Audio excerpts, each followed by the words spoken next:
I'm joined today by Kgomotso Ramothea, Acting Hub Head of the UK and Ireland at South African Tourism. And let's start by addressing the brilliant news that South Africa will be reopening its borders to most countries on October the 1st. And this will allow tourists to enter the country for the first time since March.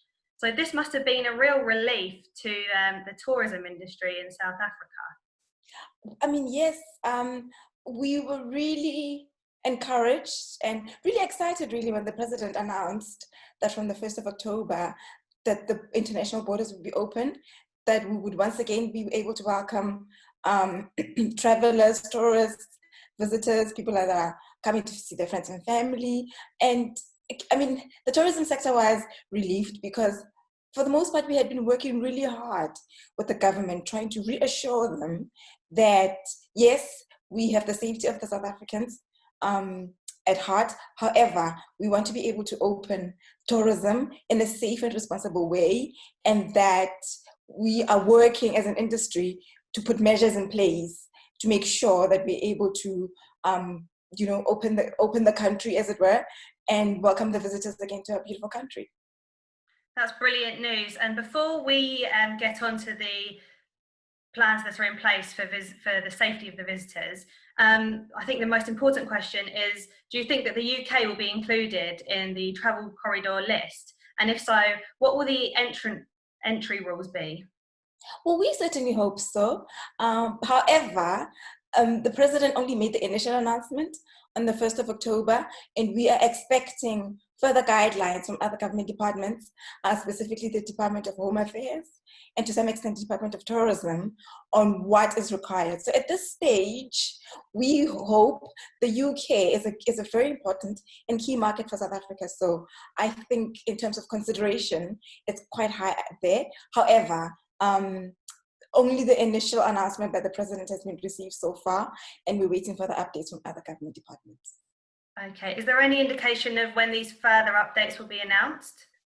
We were hoping it will be this week, but we understand there's a lot of backwards and forwards amongst the government departments themselves, but it will definitely be before the 1st of October, so we're able to let trade, consumers, everybody know. So before the 1st of October is, I think, what we can commit to.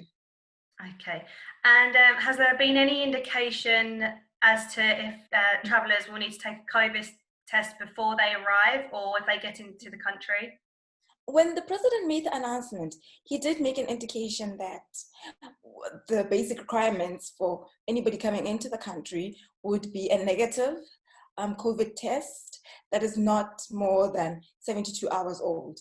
So 3 days prior to coming into South Africa, travelers would need to have on their person a negative COVID test, which is not more than 3 days old. And these are all the details that we know, that everybody knows so far in terms of what is required. Okay, I don't think that's an unreasonable requirement in such times as these. Yeah. And is there an industry standard in South African tourism and hospitality among providers for safety and hygiene measures, such as a badge or a certificate, something that will reassure visitors? We've been working really closely. The Tourism Business Council of South Africa is a tourism body that represents all tourism businesses. And they've worked really hard on developing protocols and minimum standards by which tourism products, experiences, hotels need to abide by. So that, as an initial measure, is reassurance from the tourism industry and from South Africa that, there are standards in place, there are protocols in place, and that businesses are not necessarily opting in voluntarily, but they are on board to implement the protocols. So we've got the Travel Safe, Eat Safe certification that the Tourism Business Council of South Africa has developed for the industry. And on top of that, South Africa has also received the World Travel and Tourism Council's Global Safety Stamp, which is an additional assurance that, based on the protocols that we have in place, that, international visitors can at least be reassured that the destination is doing all it can for their safety. what we know and what we've seen is these protocols have really been put to the test. The 1st of October is level 1. However, the destination has been in level 2, which allowed domestic tourism. And so the people of South Africa have been out and about enjoying the country and really putting these measures to the test, that they work, that there's sanitation, social distancing, and all those measures in places. And so we're really pleased that they're not just protocols on paper, but they're protocols that are applied, that we're enhancing and developing and improving based on experience that the locals are having. That's good to know. And in terms of hotels, do they have any strict instructions to only take on a certain amount of visitors, and attractions the same thing, things like that?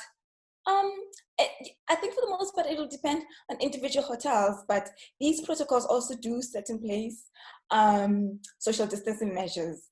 In some of the work that we've been doing as a result of domestic tourism opening, is most restaurants would have tables that are free to make sure that there's a reasonable distance between people dining within the restaurants.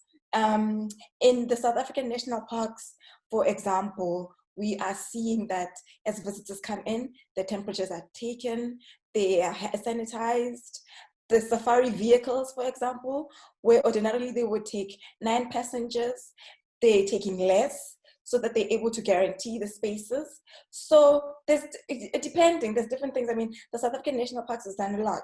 And thankfully, because South Africa already offers safari, to be fair, safari was already compliant with the protocols in any case, because you're in big, wide open spaces, in any case, away from everybody or the crowds, enjoying the natural scenery. But having said that, I know there are deliberate measures put in place to make sure that social distancing is observed, that there's regular sanitizing, and that people's temperatures are being taken regularly. I think the weather and the vast amount of space that South Africa offers certainly helps with social distancing and keeping crowds to a minimum. Yes, absolutely. And how badly, in terms of visitor numbers, has South Africa fared this year? Well, 2019 was a really positive year for us, where we grew our arrivals. I can't remember the numbers offhand, but I want to say close to about 470,000 visitors came from the UK.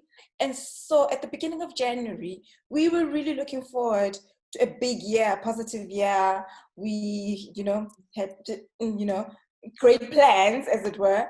And as a result, because of COVID, the country went into lockdown on the 18th of March. So since March, and even now the borders are still closed until the 1st of October, we have not received any international visitors, which means effectively our international arrivals are nothing. They're zero. The only flights that we operated were repatriation flights and etc. So, having said that, even though we came back from a very positive and hopeful 2019, 2020 has been a year for us to, I guess, take stock, but also gear ourselves up to welcome the visitors again, starting 1st of October and into 2021.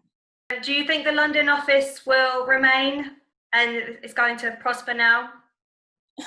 Well, again, the UK market traditionally has been a very important market, and I don't selfishly see that changing. We are gearing up. The London office is gearing up we're in constant engagement with the trade, but as well, we are really reassured by the industry. Virgin Atlantic, we've heard, is resuming flights to Johannesburg, which is reassuring. And so we working really hard to make sure that we stay relevant and that, we are able to get more visitors from the UK into South Africa. That's really good news. And in terms of engaging with the trade, and in particular travel agents, are you having any events, or what activity is there?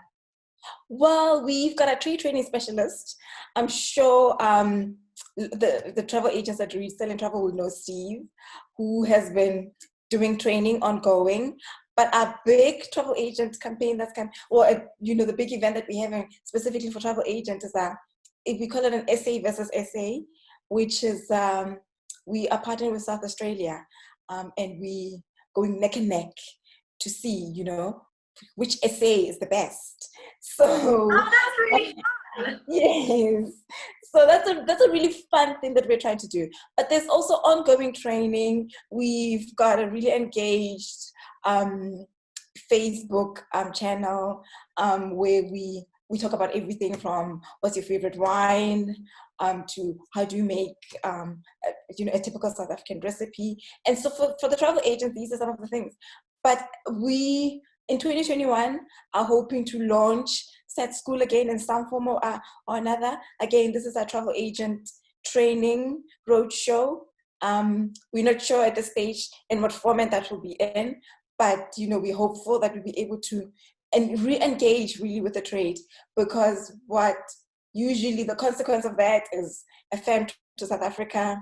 And so we're also hoping at some point to be able to host more fan trips, because what we would like to do is show travel agents the protocols, the measures, so that when they talk to customers, then they're able to give first-hand experience of what the airport system is like, and what it's like to be on safari, the sanitizing, the protocols in action, as it were. And these are really some of the initiatives that we're hoping to showcase to travel agents in the near future. Let's hope that agents can visit themselves via fan trips sometime soon. Exactly, absolutely. I mean, that's the plan from the UK office. Yeah. And will you be attending the Digital World Travel Market this year? That confirmation is we're still working on it. And we will update as and when we know, because as South African tourism, WTM World Travel Market is an opportunity for us to create a platform for provinces, hotels, etc., to meet with the trade here in the UK. And so at this instance, we're gathering, we're trying to see if there's an interest, and when we have more details, we will let you know. Okay, but the main focus will be the training, and will you have any road shows that, this year or next year? This year, possibly unlikely, but we're hoping next year to be able to come back with road shows. Not sure the format, given the restrictions here and the social distancing, etc. But that is absolutely the plan. And failing the face-to-face kind of roadshows that we've been accustomed to, Steve does very well with the webinars. He's got webinar backgrounds for days. So, I mean, the plan to engage with the trade is very much still there. That's really good to know. And what can visitors look forward to when travelling to South Africa for the remainder of 2020 and 2021? What are the big highlights or big events that you've got going on? I mean, we've still got the beautiful scenery. We've still got the big five. In fact, while everybody was in lockdown, we experienced somewhat of a baby boom in the wildlife. Oh, so amazing news! Yes! More baby rhinos, I hope. More baby rhinos, more baby elephants, babies everywhere that really need to be seen. And so we've got that for the remainder of 2020. But also in 2021, we are getting ready to welcome all the rugby fans who will be traveling to South Africa in July and August for the British and Irish Lions. And see, that for us is the big thing, really, just to that we're pushing. But over and above, South Africa is open on the 1st of October. The garden route is still there, it's beautiful. The panorama route is still there, it's still beautiful. And our people are so eager to welcome all the visitors back. And we're so eager to have them back. So, yeah. I think that's one good thing to come out of this pandemic is the animals have been very busy making babies. There's a bit of a baby boom. There's babies everywhere. Oh, that's a lovely note to end on, I think. Well, thank you so much for taking the time to speak to me. And I'm really excited that South Africa will be open for visitors again soon. And I can't wait to go back and see it for myself. Oh, thank you so much.